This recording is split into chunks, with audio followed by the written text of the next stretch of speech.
مضل له ومن يضلله فلا هادي له ونشهد أن لا إله إلا الله وحده لا شريك له ونشهد أن سيدنا وسندنا وحبيبنا ومولانا محمد صلى الله تعالى عليه وسلم أرسله بالحق بشيرا ونذيرا وداعيا إلى الله بإذنه وسراجا وقمرا منيرا فقد قال الله تعالى في كلامه المجيد وفرقانه الحميد أعوذ بالله من الشيطان الرجيم بسم الله الرحمن الرحيم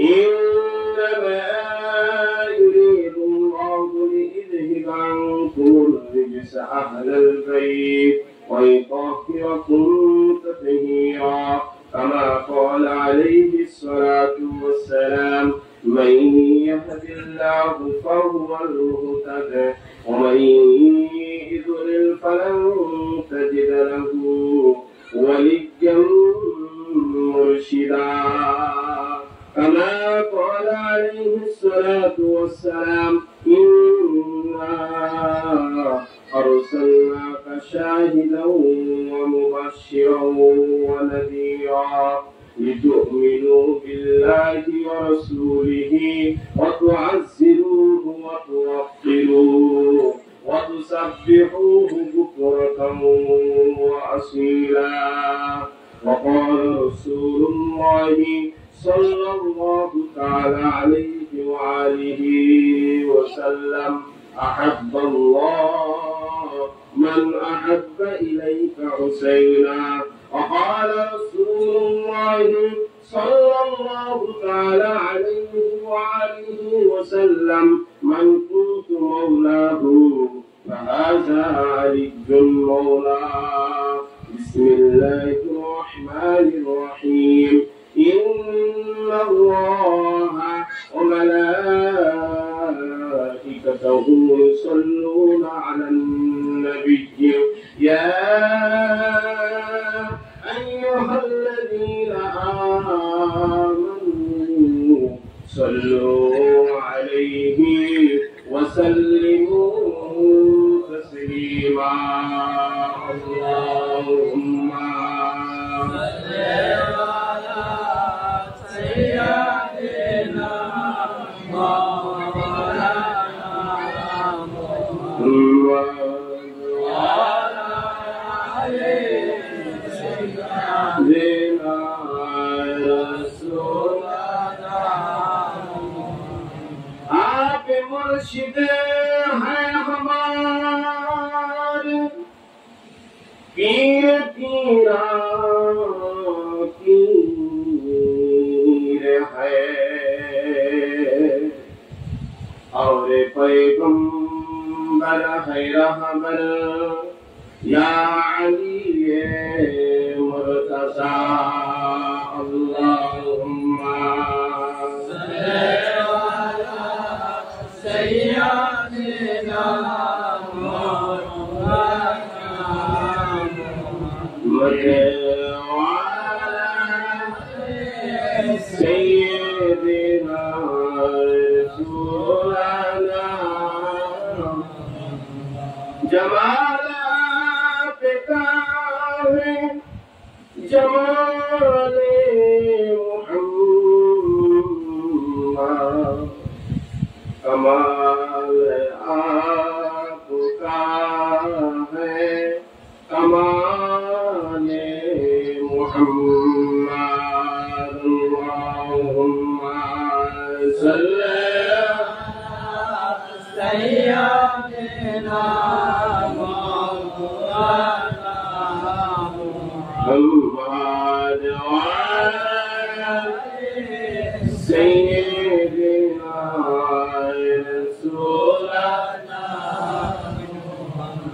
সকলে পড়ি সাল্লাল্লাহু তাআলা আলাইহি ওয়া আলিহি ওয়াসাল্লাম বা'দ।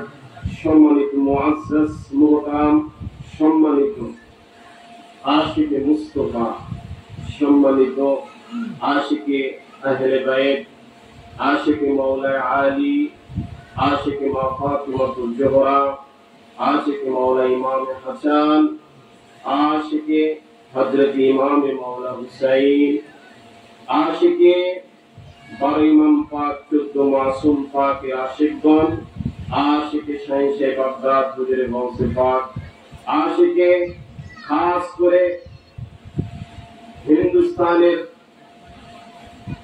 এই তরিকতের রাজধানী সানি গৌসে আজম পাক, আশিকে হুজুর কুল্লুর পাক, আশিকে খাস করে আমাদের সকলের আকা মাওলা হাদি রাহবার, আমাদের সকলের মুর্শিদ কিবলা হযরত সৈয়দ শাহ রশিদ আলী কাদরি আল বাগদাদি আল হাসানি আল হুসাইনি আলা জাদ্দি নবীনা আলাইহিস সালাতু ওয়াস সালাম।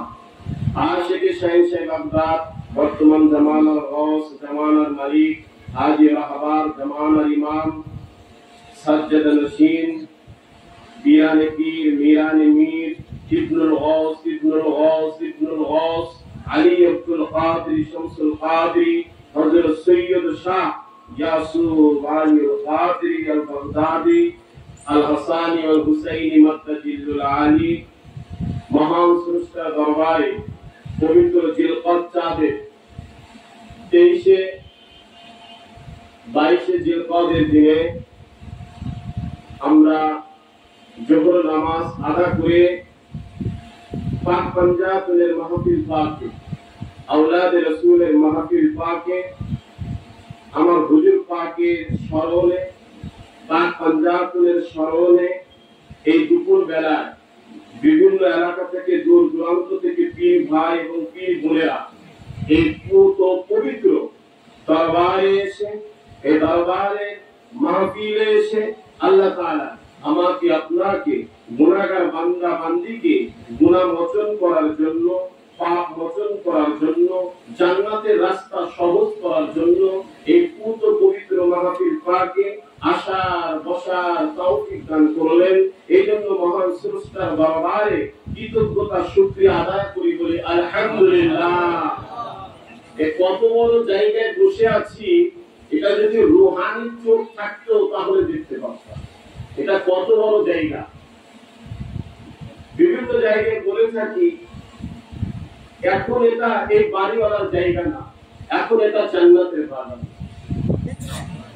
এই মুহূর্তটা মাহফিল চলতেছে, এই জমিনের মালিক, এই জায়গার মালিক এখন মাসিন সাহেব নাই। যতক্ষণ পর্যন্ত আহলে বাইত পাকের স্মরণ জিকির আদা হবে, এটা জান্নাতের বাগান করে আল্লাহ রাসূল ঘোষণা করেছেন, বলেন সুবহানাল্লাহ। এখন সেই বাড়িওয়ালা, এই উঠানের মালিক নাই। তা আমরা এত অত্যন্ত একটি দামি মাহফিল পাকে এসেছি, আপনারা সকলেই অবগত আছেন। এই পাবনার মধ্যে আমার হয়তোবা জানা নাও থাকতে পারে, পাবনা জেলার মধ্যে খালাজানের স্মরণে, ওনার আদাতে, ওনার স্মরণে যে আজকে এই মাহফিল পার্টি বাড়িতে আয়োজন করা হয়েছে, ইনি আমাদের বর্তমান মালিক পাকের খুব কাছের একজন লোক ছিলেন, খুবই কাছে।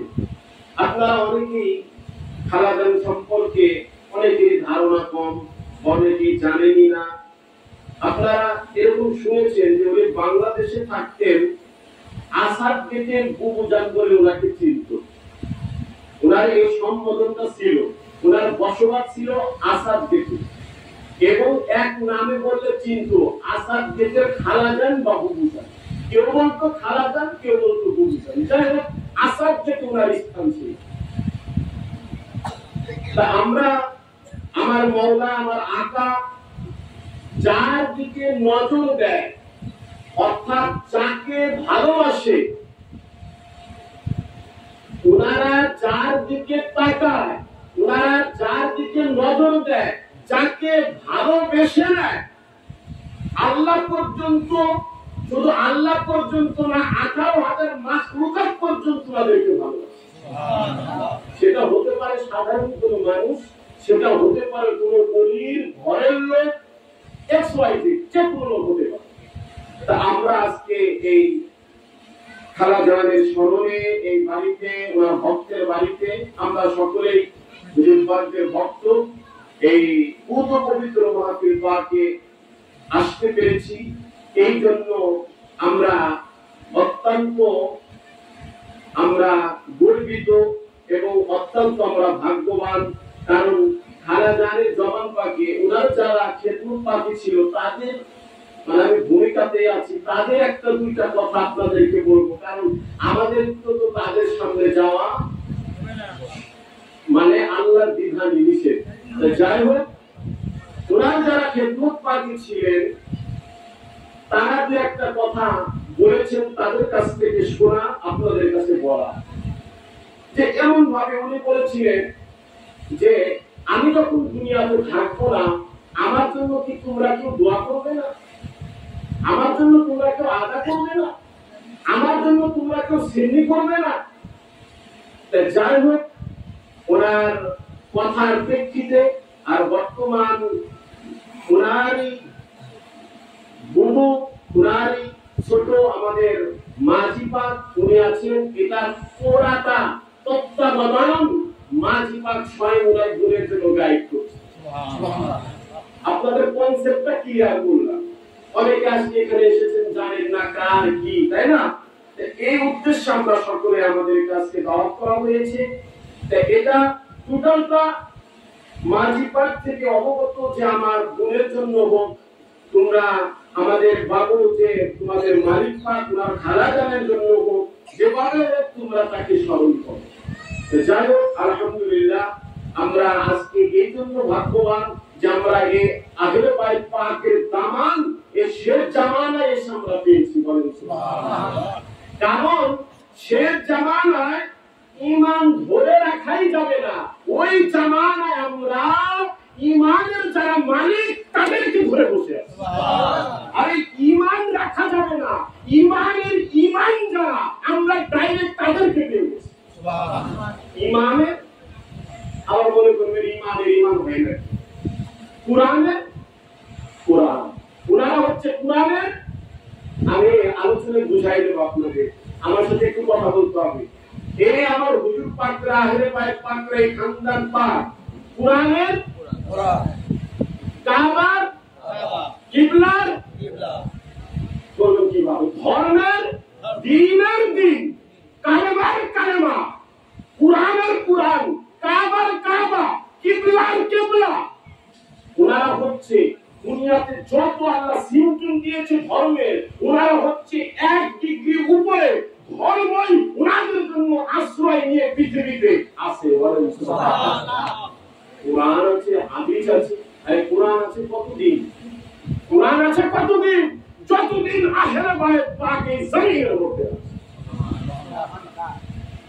এটা উল্টো বলতে পারবেন না যে কুরআন আছে যতদিন পৃথিবী আছে ততদিন, এই কথা বলে ওয়াহাবীরা। কিন্তু আমাদের ইয়াকিন, আল্লাহর হুকুম হচ্ছে আমার খানদান, আমার হাবিবের খানদান এই জমিনের মধ্যে যতদিন থাকবে, এই জমিন ততদিন কোনো লজ্জা হবে না। বলেন সুবহানাল্লাহ। যাই হোক, আমরা এই দরবার পাকে আসতে পেরে নিঃসন্দেহে ভাগ্যবান। অনেকে আমার আহলে বাইত পাক সম্পর্কে জানে কিন্তু মানতে পারে না, জানে ওনাদের মজা কিন্তু মানতে পারে না। বলে কুরআন পড়ো, কুরআন পড়ো, কুরআন পড়ো, কুরআনই তোমার জান্নাতে নিয়ে যাবে। কচু কচু কচু বলে কোরআন তোমার বেটা জান্নাতে নিতে পারবে। বলে নামাজ পড়ো, নামাজ তোমার জান্নাতে নিতে পারবে। কচু নামাজ জান্নাতে নিতে পারবে, কোরআন জান্নাতে নিতে পারবে, ধর্ম জান্নাতে নিতে পারবে না। তাই জান্নাতে নেবে কি? জান্নাতে নেবে যিনারা কুরআনের কুরআন, যিনারা ধর্মের ধর্ম, তারাই আমাদেরকে জান্নাতে নেবে।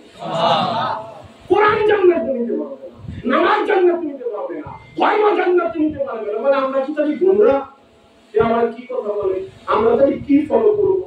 আপনাদের ফলো করার জন্য আল্লাহর হাবিবের বোঝা হাল সব দিয়ে গেছে। এক শ্রেণীর মোল্লা ভুলেই গেছে, দিয়ে গেছে।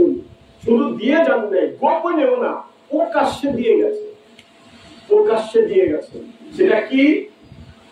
গালিয়ে বলে আল্লাহ রাসূল বিদায় ভাষণে উনি প্রকাশ্যে দেখাই দিয়ে গেছেন, মান কুনতু মাওলাহু ফাহাযা আলাইকুম মাওলা।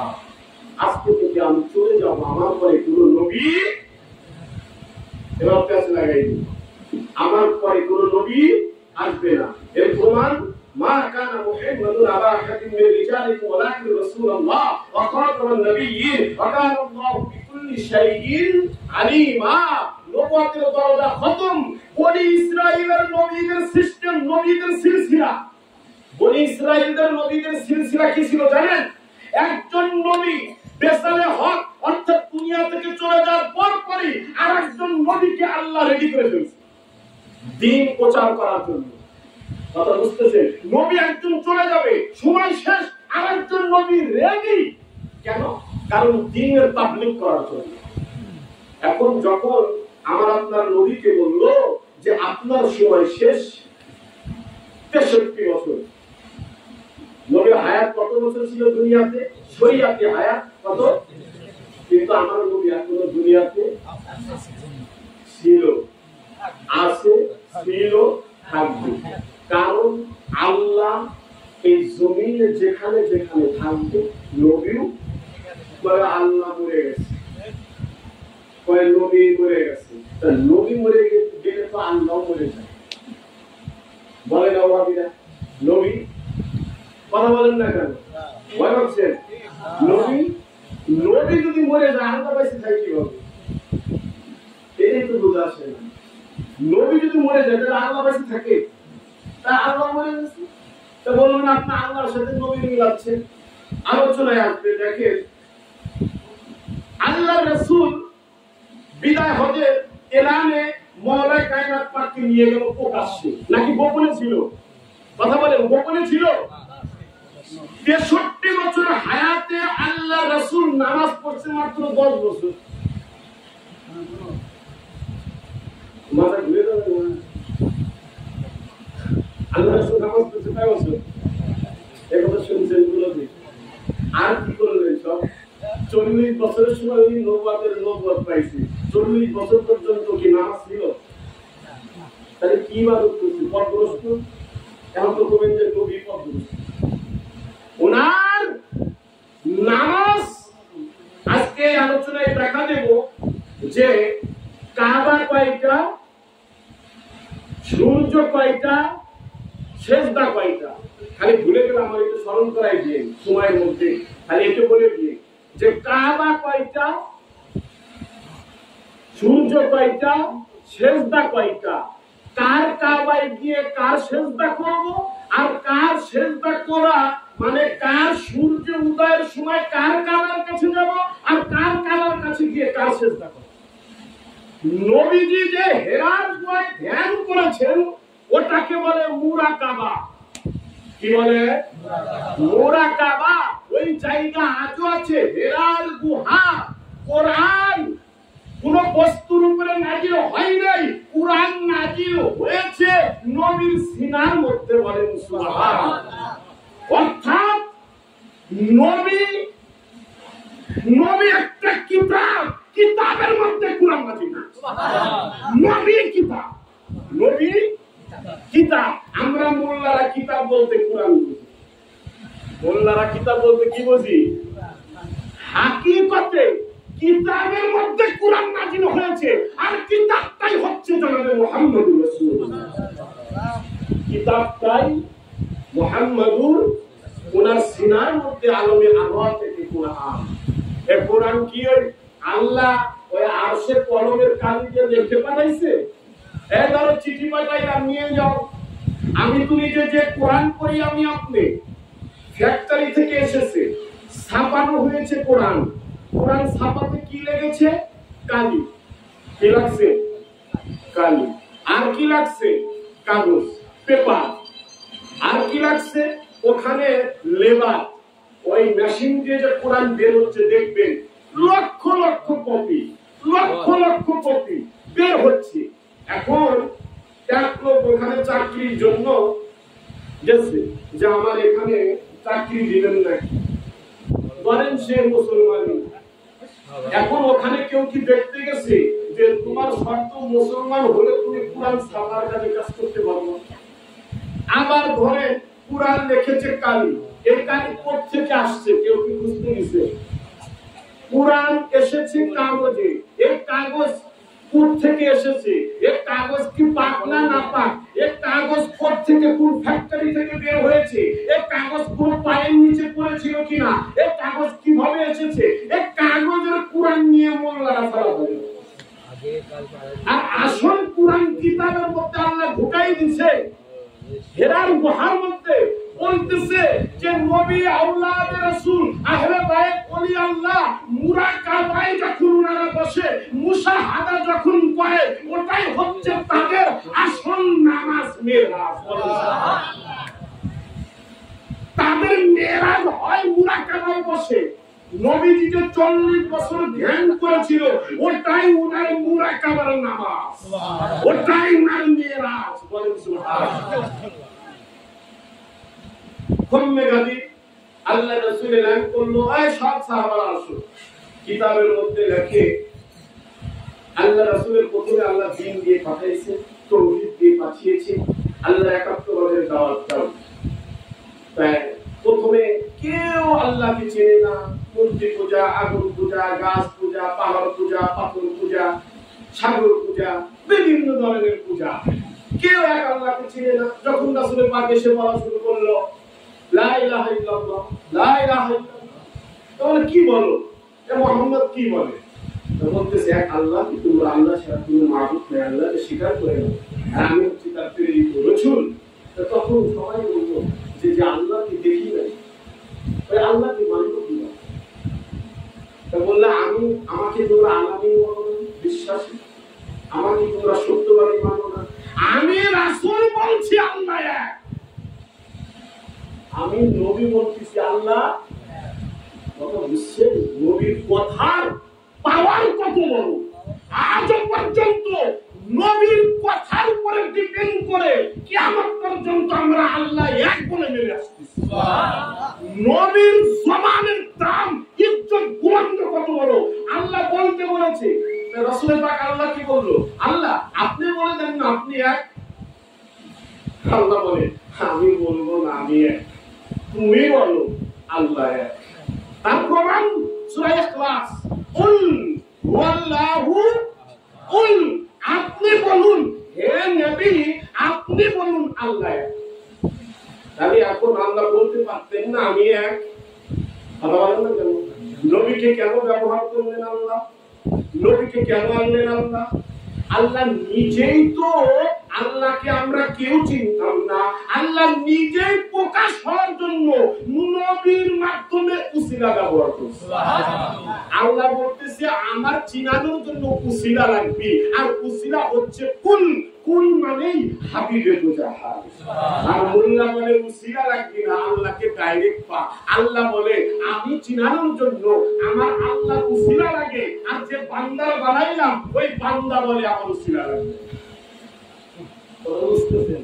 খম্মেগাদি মাওলা আলী মুশকিল কুশাকে আল্লাহ দেখাই দিলেন আল্লাহ রাসূল।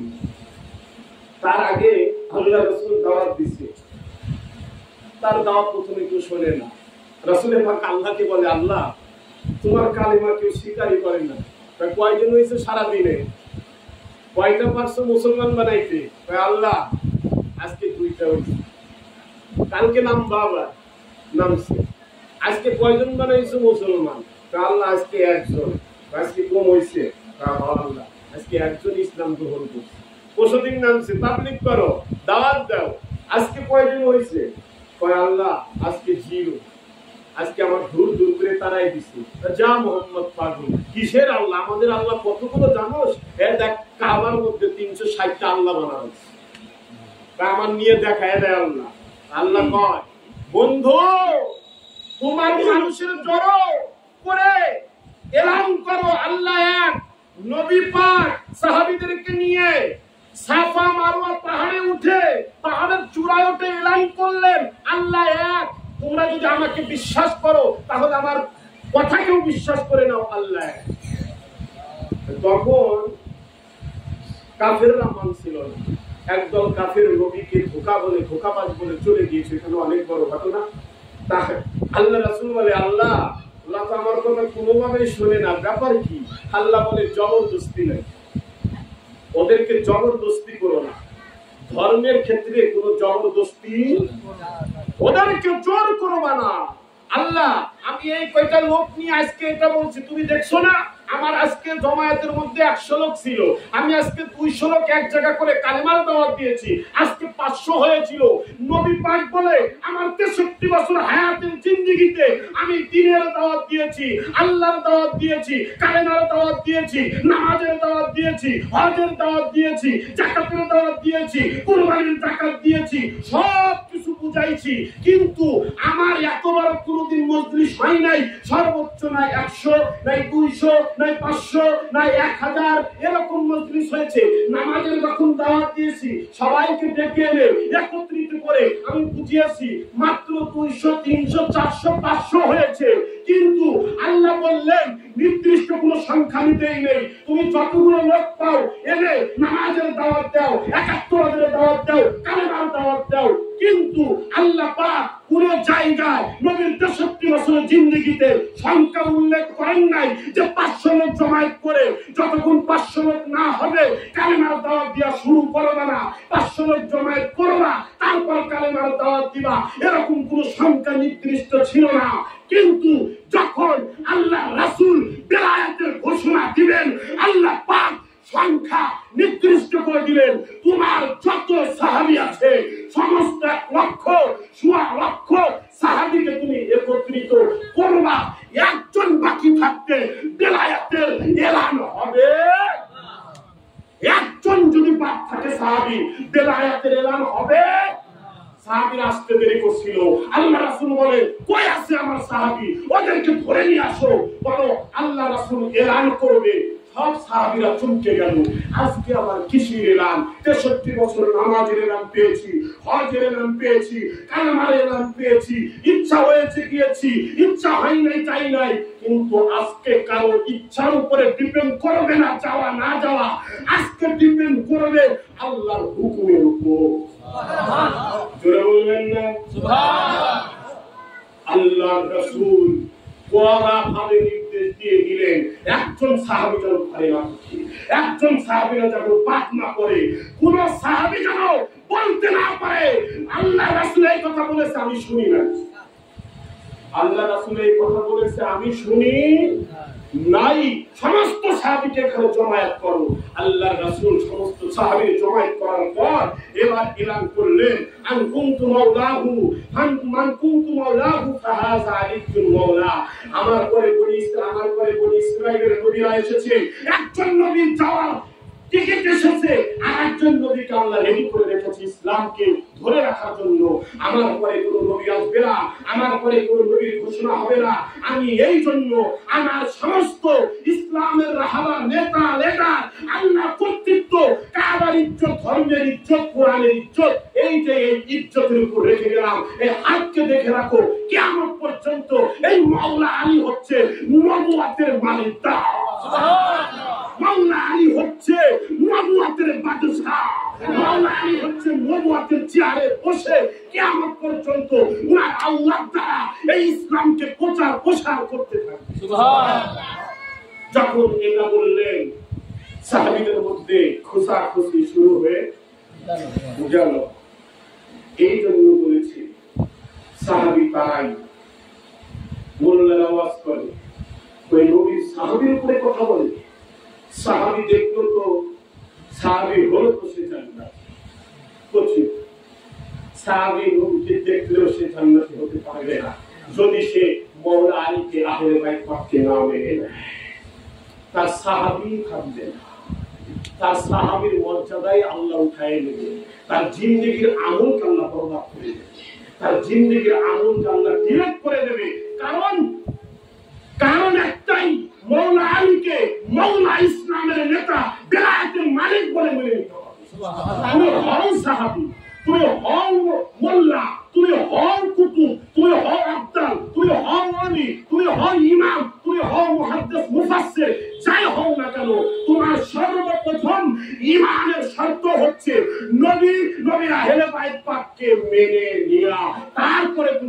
আল্লাহকে মানতে তারপরে তুমি আল্লাহর প্রতি ঈমান আনতে পারবা। নচেত ভাই সংক্ষেপে শেষ করে দিব, এই বাড়ির মালিক আছে তাই না, এই বাড়ির মালিক যদি মারা যায় তার ওয়ারিশ আছে, কথা বলেন আছে। আর যদি সম্পদ আছে ওয়ারিশ নেই তাহলে সম্পদ কি হবে, কথা বলেন। তাও জানেন আপনারা তো জমির হিসাব ভালো জানেন, মারা যাবে সম্পদের মালিক ওয়ারিশ নাই, জমি কি হবে, সরকার নিয়ে যাবে। আস্তে আস্তে দেখবে যে সরকারের আন্ডারে। ভাই আমাদের এই জাত পাক, আমাদের এই আল্লাহর দেয়া কোরআন, কোরআনের ওয়ারিশ আমার হুজুর পাক কিবলাউ কাবা, ধর্মের ওয়ারিশ আমার হুজুর পাক কিবলাউ কাবা, কাবার ওয়ারিশ আমার হুজুর পাক কিবলাউ কাবা। সমস্ত কিছুর আল্লাহর সম্পদ, আর আল্লাহর সম্পদ ওয়ারিসদাতা হিসেবে আল্লাহ দুনিয়াকে আওলাদে রাসূলের জামানায় পাঠিয়ে এক একজনের এই আল্লাহর নিয়ামতের ভান্ডারের আল্লাহর এই ধর্মের ওয়ারিস করে পাঠিয়েছে। আর মাসকান্দার মোল্লা যা ভাগ বজাইতেছে ওই জাল দলিল নিয়ে, মানে নবীর ওয়ারিস তো আমরা। মোল্লা পাক না পাক বুঝো না, তুমি নবীর ওয়ারিস হয়ে যাও, নবীকে বলো মরা, নবী তোমার ওয়ারিস হয়ে গেল নাকি। আচ্ছা সংক্ষেপে বলি, কাবা, কাবার কথা বলছিলাম না। আচ্ছা আমরা নামাজ পড়ি কোন দিকে, কাবার দিকে মুখ করে। কাবার ভাইটা একটা উত্তর দিয়ে রাখো, সঠিকটাও করেন ভুলটাও করেন। আরে বলেন একটা দিকে তো আমরা নামাজ পড়ি নাকি, দেখছি কই একটা না। আচ্ছা আজকে জেনে যান কাবা হচ্ছে চারটা, কাবা কয়টা, কয়টা, মাথা ঘুরে যাবে। হাকিকতের কথা শরীয়তে পাবেন না, কারণ শরীয়ত মারিফত হাকিকত পরিপথ নিয়ে আপনাকে আল্লাহ গঠন করছে, ধর্মকে গঠন করছে শরীয়ত মারিফত হাকিকত পরিপথ নিয়ে। একটা বাদ দিবেন আল্লাহ তো দূরের কথা নবী পর্যন্ত পৌঁছাতে পারবে। শরীয়ত মারিফত হাকিকত পরিপথ নিয়েই নবীর দ্বারে যেতে হবে, ওলির কাছে যেতে হবে, কারণ ওলির কাছেই এই চার রাস্তার জ্ঞান আল্লাহ দিয়ে রাখছে। কাবা কয়টা, চারটা।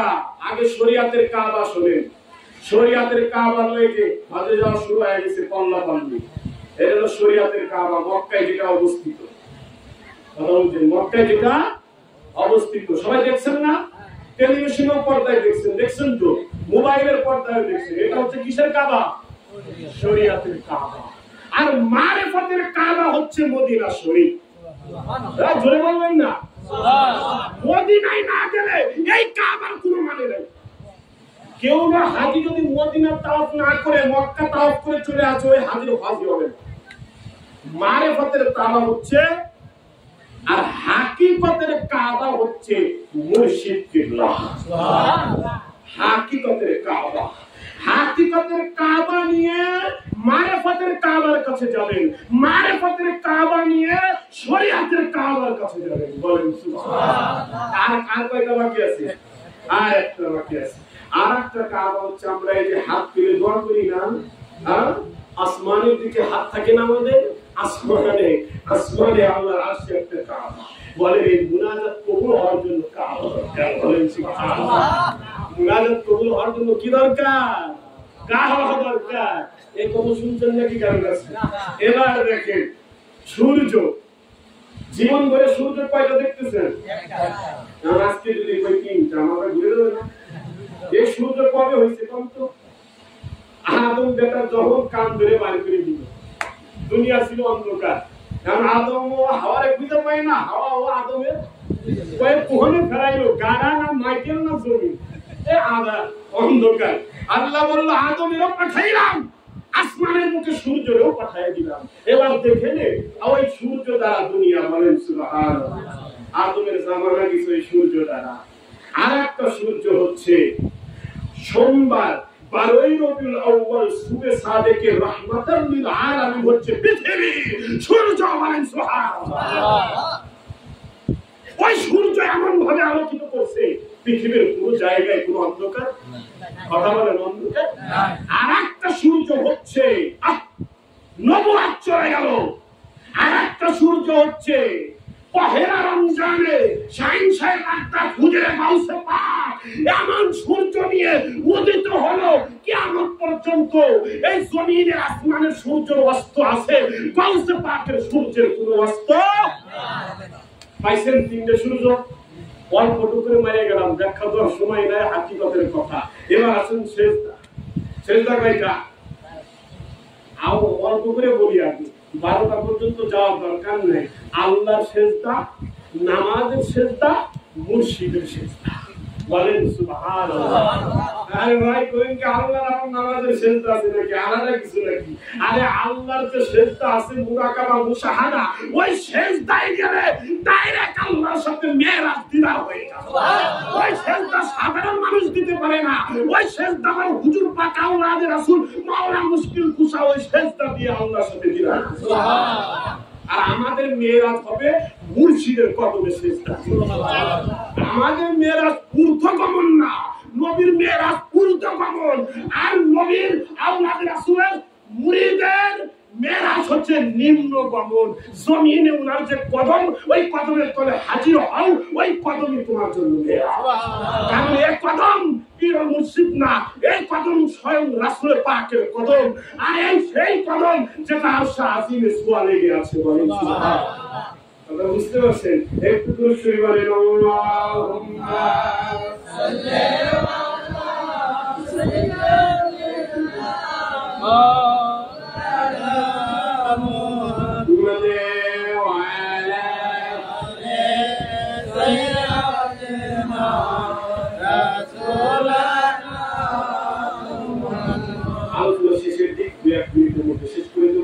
আলা খাবারের সময় বিরক্ত করে কোনো কথা বা আলোচনা করবো না। আমরা সবাই মসজিদে হাতে পারা, মসজিদ চিনে কবরে যায় না। আর যদি না চিনে যেতে পারেন, মাজার পাখি গিয়ে বলবেন তুমি মাফ করবেন, এই গুনাহগারে আপনি চিনতে পারলাম না, কিন্তু চিনতে যে পারি নাই, আপনি আপনার কদম দিয়ে সরা দিয়েন না, এই গুনাহগারের আপনার কদমের সাথে নিয়ে যান। বলেন সুবহানাল্লাহ। আর পাক নাপাক যে বলেছিলাম, শরীয়তের নাপাক হচ্ছে পেশাব, পায়খানা, গোবর, এইগুলো। আর মনের নাপাকি হচ্ছে আহলে বায়ত পাকের দুশমনি। আহলে বায়ত পাকের দুশমনি। আপনি যতই লেবাস দাঁড়েন, ওই লেবাস দাঁড়ের কোনো হিসাব হবে না, আগে হিসাব হবে আপনার কলমে। ওই কলমের মধ্যে যদি আহলে বায়ত পাকের মহব্বত থাকে, তবেই আপনি জান্নাতি। নচেত আপনার দ্বারা আপনার কোশ্চিন কালেও জান্নাত পাওয়া সম্ভব না। এটা আশা দেয় মোল্লারা। মুসলমান হিসেবে না একবার জান্নাতে যাবে কয় না, নিরাশ করে না তো আপনাকে। ওই কিসে হয় এই দোয়া করো 1000 নেকি, 500 নেকি, 1 লক্ষ নেকি। কুরআন হাদিসে কোন জায়গায় আল্লাহ লিমিটেড দিয়ে দিছে নাকি যে 1 মিলিয়ন নেকি যারা হবে সে আগে জান্নাতে যাবে? রাবিয়া বসরির নাম শুনছেন? এক হাতে আগুন আর এক হাতে পানি নিয়ে দৌড়ায়। জিজ্ঞাসা করো, রাবিয়া বসরি এই আগুন আর পানি নিয়ে দৌড়াও কেন? তাই জান্নাতের আগুন দিয়ে জ্বালায়া দেব, আর জাহান্নামের আগুন যে জ্বলতেছে এই পানি দিয়ে নিভাইয়া দেব। বলে কেন? মানুষ দুনিয়াতে জান্নাতের আশা ইবাদত করে। জান্নাতের আশা ইবাদত করলে আল্লাহ পাওয়া যাবে। কারণ আল্লাহ কোনো চুক্তি করে আসিনি আমরা যে ইবাদত করলে আল্লাহর নৈকট্য লাভ হবে, আল্লাহর মহব্বত, আল্লাহর রাসূলের পাকপর্যা মহব্বত দ্বারা নৈকট্য হাসিল হবে। আর বলে জাহান্নাম নিবায়া দেব। বলে কেন? জাহান্নাম আবার কি দোষ করলো? তাই জাহান্নামের ভয়ে যে ইবাদত করে, আশাও করা যাবে না, ভয়ও করা যাবে না। একই নিয়ে আল্লাহর মহব্বতে, আল্লাহর রাসূলের নৈকট্য পাওয়ার জন্য ওনাদের মহব্বতে আমাদের ইবাদত। সুবহানাল্লাহ। বুঝতে পারছেন? ওনাদের মহব্বতে জান্নাতে দেবে না জাহান্নামে দেবে, এটা আমার নবী জানে। নবী জানতে, কারণ আল্লাহ জানবে না। আল্লাহ বললে হাসরের ময়দানে উম্মতের সব দায়িত্ব আমার নবীকে দিয়ে দেবে। উনি যাকে যাকে জান্নাতে নেবে সেই জান্নাতে যাবে। আমল নামায় যদি ঘাটতিও যায়, নবী সুপারিশ করলে তার ভুল মাফ করে দেবে। সুবহানাল্লাহ। যাই হোক, আলোচনা দীর্ঘ নয়। আমরা যেন এই পবিত্র দরবার পাকে যে যাই বলুক, অনেক অপমান আসবে, বাধা আসবে। আমাদের তো আর তীর খাওয়া লাগতেছে না। তীর খাওয়া লাগতেছে না। আমাদের তো গুলি খাওয়া লাগতেছে না, গুলি খাওয়া লাগতেছে না, আমাদের তো আর আগুনের গোলা এসে পড়তেছে না, পড়তেছে। আমাদের খালি মানুষ একটু বলে ও কত বলবে, বলতে বলতে কুকুর যদি ভক ভক করে আপনিও কি করবেন? ভক ভক করবেন নাকি? আপনি যদি ভক ভক করে কেউ কি রে কুকুরের সাথে কুকুর আপনার ভক ভক করবে, ওরা ভক ভক করবে, আপনি বলবেন হাই টাটা বাই, তুমি ভক ভক করো আমি যাই। বলেন সুবহানাল্লাহ। আমি আমার সামনের দিকে যাই, তুমি ভক ভক করে সারা জীবন পিছনে থেকে যাবা, আর আমরা নবীর পরিবারের সাথে ইহদিনাস সিরাতাল মুস্তাকিমের পথে সুবহানাল্লাহ। যাই হোক ভাই, কথা খালি আসবে। আল্লাহ তাআলা যেন আমাদের সকলকে পবিত্র দরবার পাকে মাথা ঝুঁকে আল্লাহর নৈকট্য, আল্লাহর ইবাদত, পাঞ্জেগানা নামাজ পড়বেন। নামাজ ছেড়ে দিয়ে না, খবরদার নামাজ পড়তে হবে, শরিয়াতি নামাজ পড়বেন, রোজা হজ যাকাত সবকিছু পাবন্দি হবে। এর সাথে সাথে আহলে বাইত পাকের মুহাব্বত করবেন, বুঝবেন জান্নাতে শুধু গেলেই হবে না, 8 রকম জান্নাত, ভিআইপি, নন ভিআইপি, এসি, নন এসি জান্নাত আছে। ওখানে নাই বাস কই এসি দিতে যাবেন না নন এসি, আল্লাহ জান্নাত এক একটা রকম বানায় রাখছে, এসি নন এসি সব রকম জান্নাতের সুবিধা আছে। বলেন সুবহানাল্লাহ। ভালো আমল করবেন, এসি ভিআইপি জান্নাত পাবেন, এটা কোন পাবেন? নন এসি কপালে জুটে যেতে পারে। আল্লাহ তাআলা আমাদের সকলকে তৌফিক দান করুন। ওয়া আলাইনা ইল্লাল বালাগ। আসসালামু আলাইকুম ওয়া রাহমাতুল্লাহ। বর্ষা চলছে, নানা খাল জিকির